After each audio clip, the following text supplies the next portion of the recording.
Hey, it's me again, Cecilia, and today I'll be talking about my experience, so far, of writing a weekly webcomic. This is going to be a sort of overview video of my experience, but I have some more technical videos I'm trying to work on in the future and I'm reflecting on. I apologize that it takes such a long time for me to make new videos. I'm slow. So, what really needs to be said is that when I began posting my webcomic, it was really a shot in the dark. I had some amount of planning done, but in retrospect, I really wish I'd have made a more concrete plan to follow. For starters, I still had a lot of plot points that were unclear to me, so looking back, the first chapters look really messy and sometimes a bit clumsy. I still don't have every single event planned out, but as I'm writing the story and learning about my own characters through it, I have a much clearer goal in mind than when I began. I'm the typical writer type that thinks up a bunch of concepts and story beginnings but never actually goes through with it all the way. So, going from that to writing a story that has to make sense week after week, you can see how that will be a problem. For a webcomic, I think it is much easier to figure out a giant chunk of the story at the start rather than having to write it as you go. It's quite the time crunch to produce a chapter every single week. I am planning to take some time off at the end of the year, both to relax and to do a lot of planning for future episodes. There's nothing worse than getting stuck midway and be like, what now? You sometimes are just not in the mood to write even though you have to, because you didn't plan ahead. And that's when it gets a bit more crappy and you forget to nuance the story and make it coherent. As far as the general experience of posting a weekly webcomic is concerned, I guess it's kind of like a roller coaster ride. Some weeks you are more stressed, and some weeks you are more tired, not to mention the general stress the thought of, will people like my story, causes. That's just a cloud hovering over you at all times. It's often very hard to judge how your readers will react to plot elements. Some aspects that you might think are obvious might totally just go over their heads, and others that you didn't put so much thought and attention to might interest them a lot. I suppose at some point you may get used to it and learn to understand who exactly is your audience, but I've not yet reached that level of understanding, so the stress of not knowing can get to me quite easily.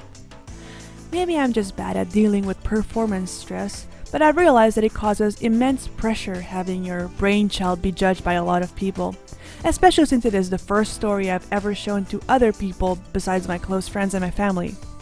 There's a big difference between having 5 to 6 people give their opinions versus thousands. At the end of the day, webcomic making is a pretty lonely occupation, unless of course you've got an assistant or a partner, but in my experience it's pretty lonesome. You spend long hours in front of your computer or work device of your choice, and you end up simmering in your own thoughts, self-doubts, and loneliness to some extent. It also means being your own boss. You determine when you work and how long, and sometimes it can be very hard. I'm naturally a very disciplined and sometimes unreasonably rigid person, so regulating myself to work is something I have little trouble with. I think sometimes I'm actually too strict and that leads me to be more exhausted than I should be. Because you tend to be on your own, it becomes very easy to get caught up in your own head and make an elephant out of a mouse. I had some more rougher patches over the months, like many of us have, I think. The month of October was especially hard for me. The constant worry of everything gets to you, but in those times I was glad I had some really good friends surrounding me to bring me back on the ground.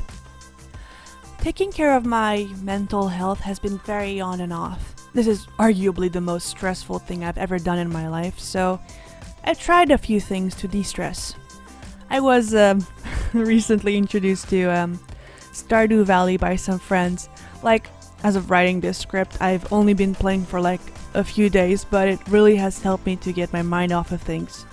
Concentrating on a goal like producing mayonnaise in a virtual farm with no time crunch is very nice, though I never actually garden outside in the yard. Other strategies I've taken to de-stress is, I've realized that I really like watching cooking shows while sketching in my sketchbook. I'm still sitting, but I can switch out my work chair to an armchair and sketch in a comfortable, relaxing position while listening to nice people make food.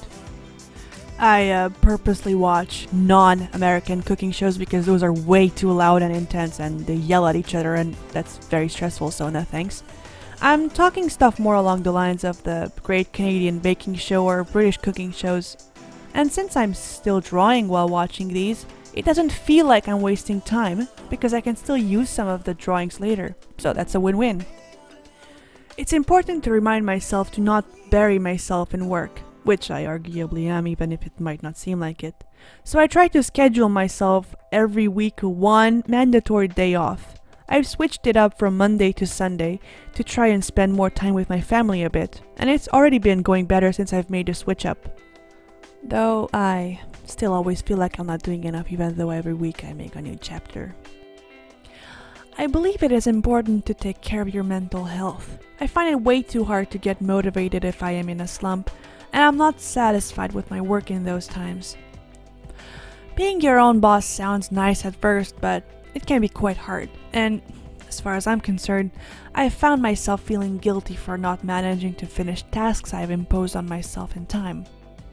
I think it's important to remind yourself that if you feel unhappy, it's difficult to make something that'll make other people happy. Especially things like art and comic making that need to provoke certain reactions and touch the emotions of the audience. If you, yourself, feel unhappy, it might just be reflected in the quality of your work, the tone of your writing, and even the logic behind the characters' motivations. Writing is such a personal thing that it can be influenced very, very easily by your own mental health. It has happened to me before that I've written, drawn, and finished episodes, and that I wasn't entirely happy with them because of how I was feeling at the time. And I don't want to feel like that again, so I'm trying to take much bigger care of my own mental health right now. Which is easier said than done, right? But that's something many artists, including myself, think they don't need or have time for a lot of times. It's funny how something as important as that can be put in the background for the sake of productivity. But just strictly rationally speaking, technically, the person who needs to be the happiest with your work is yourself. So before you consider your audience, and that's an important step, you need to consider yourself. It's your creation, so why should you feel unsatisfied with it?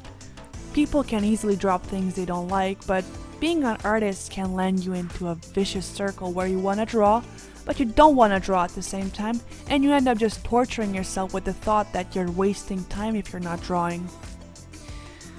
But I think, and I'm also trying to convince myself of this fact, thinking about drawing and taking a break is also helpful in creating things. For example, you rest your hands so they can draw better next time. You absorb the world around you, which helps in creation as a point of reference. You rest your eyes from long hours spent in front of the computer so that you can focus better next time. So, relaxing should be just as important as actual productivity. But that isn't always the case. A thing I've noticed is that gradually, without meaning to, I've began to give myself more work to do week after week, like making more and more panels. The first episodes, some of them only had like 13 to 15 panels, but the last one I've worked on, not published yet as of writing this video, had 38 panels, and the one right before, not published either yet, had 45 panels. Both included at least 2 to 5 different backgrounds too. That length has been getting more and more normal for me to make, though I do work quite literally all week on them. At this point, I have trouble making my chapters shorter, more digestible to me, because it feels very interruptive to the story. Like, I always try to have at least one event happen per chapter, and sometimes I can't draw it out in as many panels as I want, for fear of not being able to finish on time. But if I make my chapters shorter, it'd feel very cheap in my opinion, even though it'd make my life easier. I've imposed on myself a quite tight upload schedule with an increasing number of panels to do per week, but I think I'm slowly beginning to learn where that sweet spot is, aka the balance of upload frequency versus the panel numbers per episode. I don't think it's necessary to upload every single week, and I personally don't mind webcomics with shorter episodes and or with non-regular upload dates. But me personally as an author, I want my story to progress in an enjoyable manner for my readers. I chose to do weekly updates and I enjoy it, but it's not a work cadence that's possible to do for everyone, and that's perfectly fine. While I feel a bit of pride to be able to draw so much in one week, I still end up feeling guilty for not doing enough. It's a very bizarre mindset. I guess, if I were to make a picture of it, posting webcomics sort of feels like yelling into the void and hoping someone will hear you. Just like most things you do on the internet. It's a shot in the dark and it's tough to follow through with it, but it is also very fulfilling when you get an echo back. Reading comments has been my favorite thing since beginning the comic. I've never ever really gotten feedback from outside people on my work because it's difficult for me to make connections with new people. So that makes me think that there will always be someone out there who will resonate with your story. Maybe? But I do have to remind myself that no matter what the comments say, it is still, at the end of the day, my story. I decide what happens next to the characters, so even if people don't like it, I shouldn't forget that I'm the one in control. It's easy to get swayed by comments, I realized. I do second guess myself often, though I guess that's a me problem at that point. So, staying grounded and level-headed with a goal in mind is definitely needed. Asking and answering questions like these help me a lot. What do I want to do? Tell stories. Is it realistic to think everyone will like every part of my story? No, it isn't. So, why should I get worked up about that?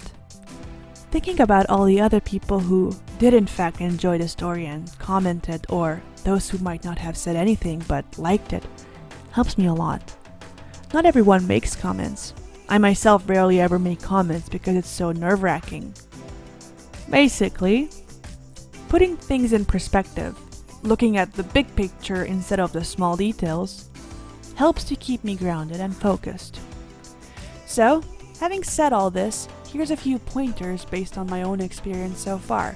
Please bear in mind that these are not absolute and that everyone's experience differs. Even my own perspective could change once I learn some more. Planning. This is a lifesaver. If you jump headfirst into comic writing, but you don't know where your story is going, then you'll constantly need to write it, and it may cause your story to get so tangled that it becomes incoherent. I currently, as of this video, have 4 buffer episodes done, but I do recommend you make more than that ahead of time. Don't be afraid to take breaks. Your readers might get upset at you for leaving them on a cliffhanger, but it's way better than you having a burnout and not wanting to continue the story ever because of that. Honestly, I think it's best to have one day where you try to avoid sitting at your desk altogether. Sitting isn't the healthiest posture for your body, so you need to move your legs a bit every once in a while. Physical exercise helps too, although I'd be lying if I said I was doing any, so be smarter than me and move your body so you don't lose a lot of muscles. Doctor's orders. And, as I mentioned earlier, keep in mind that, no matter what, the story is yours. It is your decision what happens next. People might be unhappy with some of your decisions, but you're the one in control. So, all this to sum up most things going through my head since I've begun posting lemon soda and coffee. I might have left some things out, but I think as a general overview, it paints a pretty interesting picture. This was a bit more of a reflective video and a kind of more personal video, but I hope you enjoyed my little rant nevertheless. I tried a new type of painting style for this illustration. Lately I've been really wanting to get better at it, and I'm really happy how this drawing turned out. As always, the high resolution drawing is available on my Patreon. Thank you very much to all of my patrons, including Alberto Jimenez, Robert, Nick Gramacki, Britt, Kelly Ganning, Brianna Sibold, and Lewis. Like and subscribe for more art videos, and visit my Instagram at made_by_Cecilia or Twitter with the same handle. We've also got a Discord server where we hang out and chat. All links are in the description below. Thank you very much again, and I'll see you next time!